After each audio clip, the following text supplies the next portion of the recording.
Good morning, and let me be the first, or maybe one of the first, to wish you a very happy and prosperous holiday season, because that's what we're here to talk about, the holiday season. And joining me today is Steve Pappas, who is the Manager of Field Training, and Sid Raworth, the Director of Store Replenishment. And we want to share with you a little bit today about our thoughts of how we can help you, how you can help us in getting replenishment better for the holiday season. When I said a prosperous holiday season, that prosperity really can be increased if we both work together in order to make replenishment work better for you. And that's really a continuation of the annual meeting message that we tried to get across to you. We don't work in a vacuum. Neither one of us do. We really have to work together in order to get you the merchandise that you really need in order to have this a terrific holiday season. We recently sent out a message on the SOS which described a few of the programs that we're going to have in place during this season, and Sid's going to tell us a little bit more about the details. Well, June, that SOS memo outlined a general pattern of holiday replenishment that was very similar to last year's pattern. Right now we're doing toy orders, and those will be shipping until Thanksgiving, and hopefully we'll have all toys shipped out to all stores by Thanksgiving, as we did last year.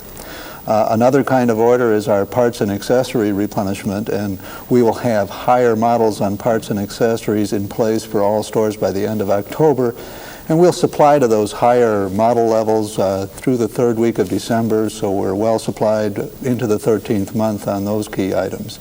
Also, we have the big flyer orders. The largest is the Flyer 497, which begins around the first half of November and continues through Christmas, and we'll in fact do a series of 4 orders to cover this major event. And then another kind of ad order, which covers regular price merchandise. We have certain key items that historically do very well at Christmas at regular price. These are things in the calculator line, maybe things like databases, database calculators, and so forth. And these things we will also do an ad type order to build up stores for the holiday season. Well, Sid, this memo also mentioned improvements to the replenishment system. Can you go ahead and expand on that a little bit? Yes, Steve, last year, after the holiday season was finished, we spent a lot of time on the phone to district managers. We spent time with regional managers in meetings, and we spent a lot of time just looking over data and results that we had last year. And I think we found a number of ways to improve replenishment. Starting with the toy orders. Last year we didn't give people information on the toy orders out front, and this year in the month of August we gave district managers an estimate of what the total toy orders would be for each store for the season, and gave them an opportunity to make store-by-store adjustments. And we've taken that information in, and we're producing toy orders with those adjustments in mind now. Also, parts and accessories were a problem last year because we ran out of a lot of parts and accessory items in the 10 days after Christmas there. And this year we'll be supplying to heavier models, and we'll be supplying to those models at least 1 week longer into December, so we can assure an in-stock condition in the 10 days after Christmas, where it's real important for that kind of merchandise. Also, big stores need additional coverage on certain key items, and we're going to take steps to provide an extra layer of coverage to large stores on key items this year, which is something we did not do last year. And a larger part of our holiday replenishment this year will be based on in-season results versus supplying it all to stores on a prior year result, which means if a store is successful this year, we're going to be more helpful to continuing that success through the holiday season. I think one of the problems that we run into in this specific period of the year is that we have 2 major holidays. And those holidays are such big sales periods that the store people really need to be on the floor and not just receiving merchandise in right at the holiday time. We have Thanksgiving and we have Christmas. I hope that we have some plans to make sure that the delivery schedule is something that's going to be easier for them to deal with. Well, June, I have been meeting with the distribution people on delivery schedules and how we could better manage the flow of merchandise in the holiday season.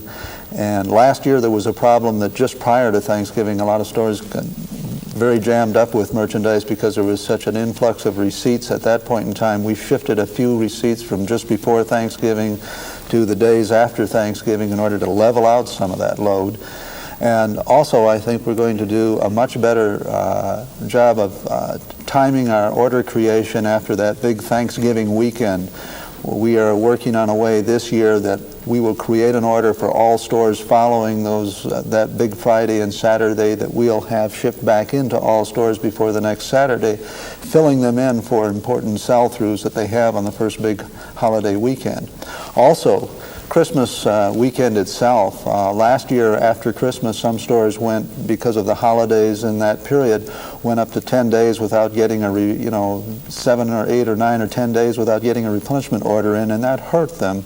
And we're taking steps this year to replenish all stores the first few days after Christmas, create an order and get a shipment moving in there so that we fill in for sellouts that affect our January flyer, and we fill in for other items we need right after Christmas.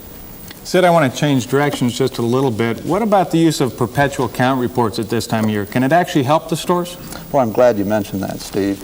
Right now, and I'm going to talk about right now, in the first week of September, we sent a letter out to district managers asking them to partner up with us in leveling overstocks before we start doing holiday replenishments. And that involves using these count reports and a new version of it we call the Overstock Redistribution Report that's proven very effective for us. If we can get some of these overstocks that we have right now leveled before we do holiday replenishment, we will have a much better supply of inventory as we go through the holidays, and we'll come out of the holidays with less excesses. And just even during the holiday season, Steve, these perpetual count reports are an important and improved asset this year versus last year, because last year they weren't in the hands of the store managers, and this year they are in the hands of the store managers. And those 3 or 4 weeks before Christmas, a store manager can know what other stores in their district have in stock. And you might be able to save a sale in those last days before Christmas with these reports. Well, that's great. Something else that I think's on everybody's mind is the spending limits that the stores will have. Are they going to get increased spending limits, and are we going to bring back the hotline this year? Well, we debated both those issues for a little bit, Steve, and it can be debated from a technical standpoint as how important are they. But they're important to stores for saving certain sales, and especially in that last 2 or 3 weeks before Christmas. So we're going to save those tools, and we're going to have them in place in the second and third week before, in the second and third week of December before Christmas. There, we'll have a hotline, and yes, we'll have increased spending limits. It'll be much like it was last year. I think also, Steve, one of the things that we need to be aware of, and we all need to be aware of, is that the way the hotline was used most frequently last year was to order merchandise which, in fact, we really didn't even have any more of in the warehouse.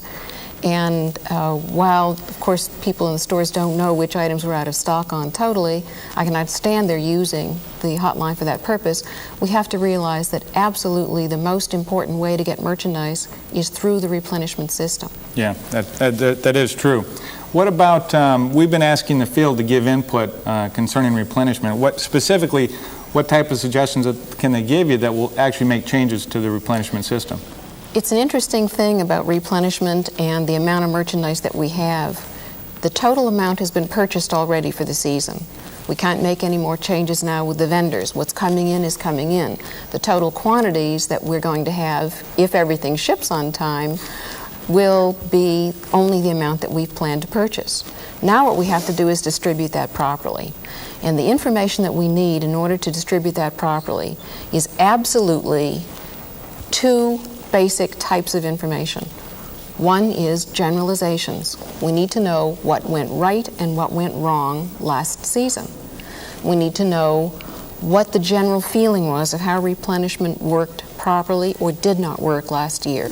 But then specifically, we need to know a lot of information about how things are changing with a specific store or with a specific catalog number that will help us in our this year's distribution plan. And we have come up with a few ideas of how to get that interaction going between the field organization and replenishment.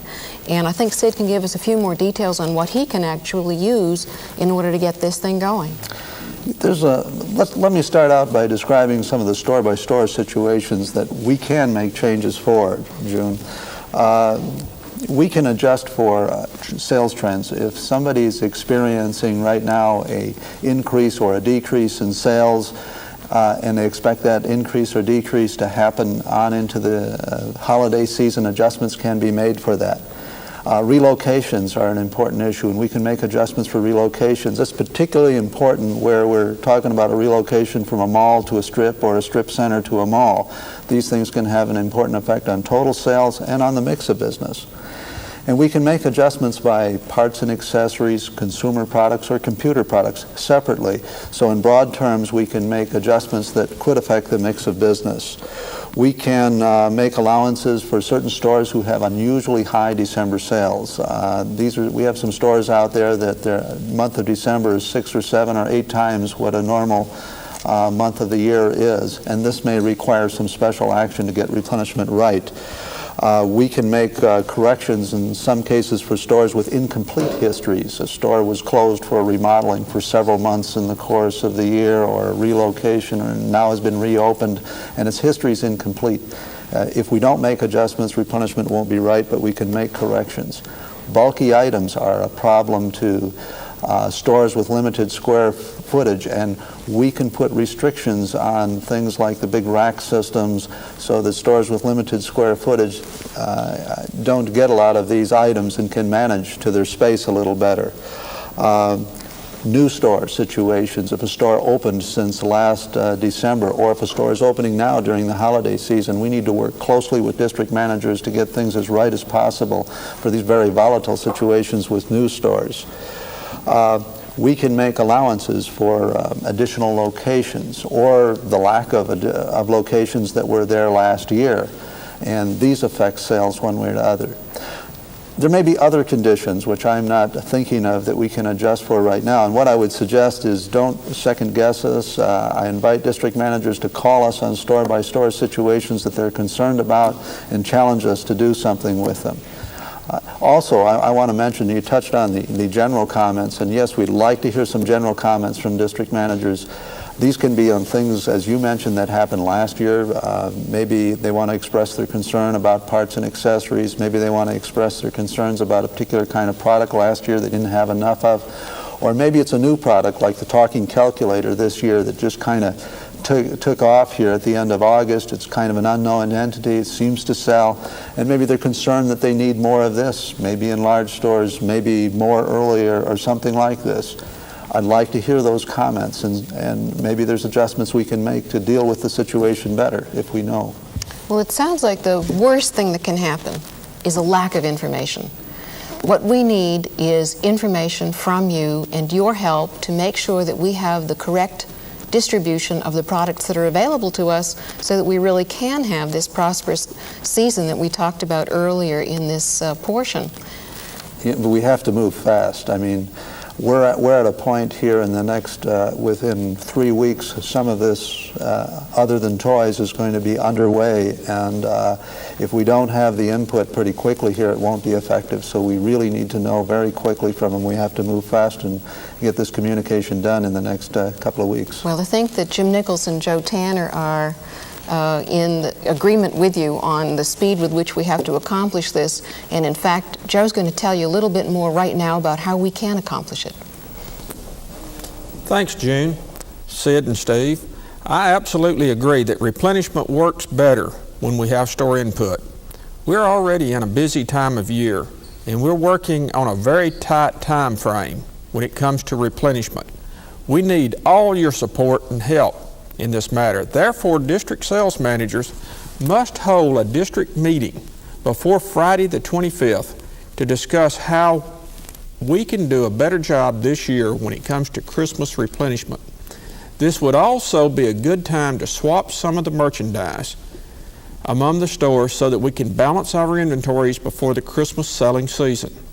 Stores will need to do preparation for this meeting, and district managers will be receiving an SOS message giving more detail on this. Then by Monday, September 28th, we need all district sales managers to fax a one-page summary of your general concerns about replenishment. An example of these might be, we need more data banks than last year because we were out of stock at the end of the Christmas selling season. Basically, discuss anything that is a concern to you. Again, we need this information no later than September 28th so we can have time to analyze your concerns and make adjustments where possible.